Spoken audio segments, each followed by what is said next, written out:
This is Steve Robbins. Welcome to the Get It Done Guys, quick and dirty tips to work less and do more. Today's tip is about managing a slate of meetings when you're doing out-of-town travel. Europa, the relatively mild manager member of the staff of the Green Growing Things plant stores, is secretly the overlord of the entire Eastern Bloc.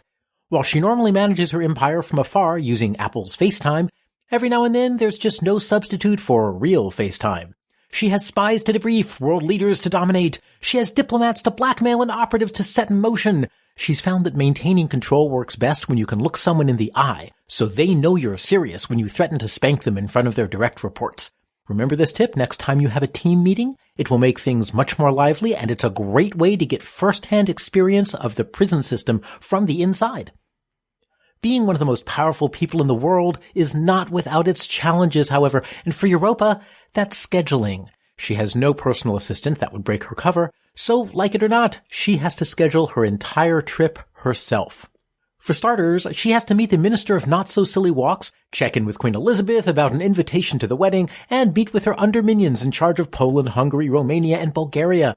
There are about a dozen other things that are also on her list, and she only has 5 vacation days from Green Growing Things. She's got to organize all of these dozens of things in advance. When you're traveling and planning on a lot of meetings, make a template for yourself beforehand for each of your travel days. Mark out any pre-scheduled travel, any state functions or mystical rituals that you know will be happening at predefined times and places, and then divide your remaining free time into time blocks for scheduling. Block out regular slots.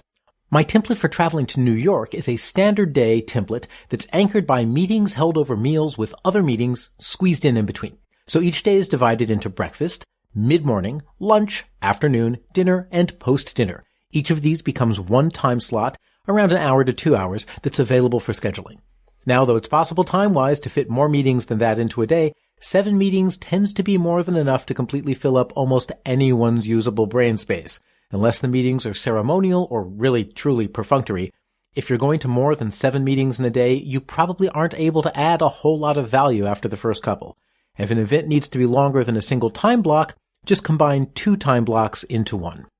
You can create a paper template by grabbing a sheet of paper or an electronic template by grabbing a spreadsheet and creating a grid. Label each column with the day that you'll be traveling and label each row with one of your time slots. So in this case, Europa wisely decides to use my template, and her columns are labeled Monday, Tuesday, Wednesday, Thursday, Friday. Her rows are labeled breakfast, mid-morning, lunch, afternoon, dinner, and post-dinner.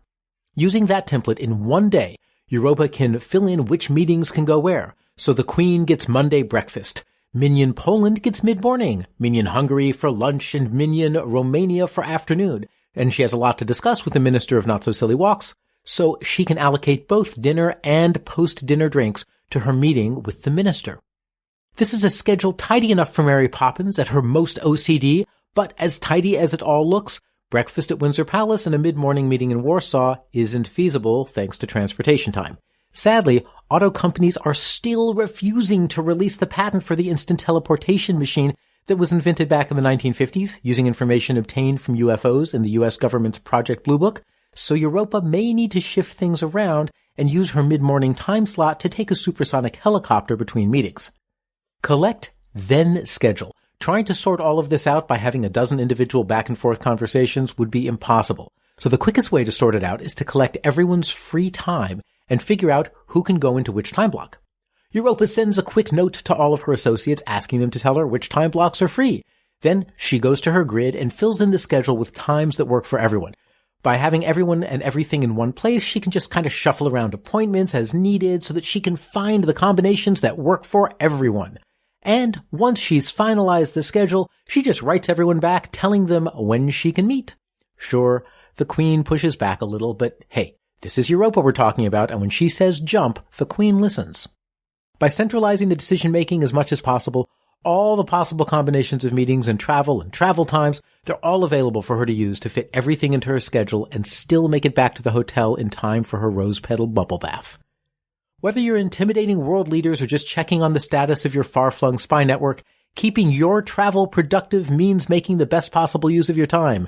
Create a daily template and use that to schedule your meetings.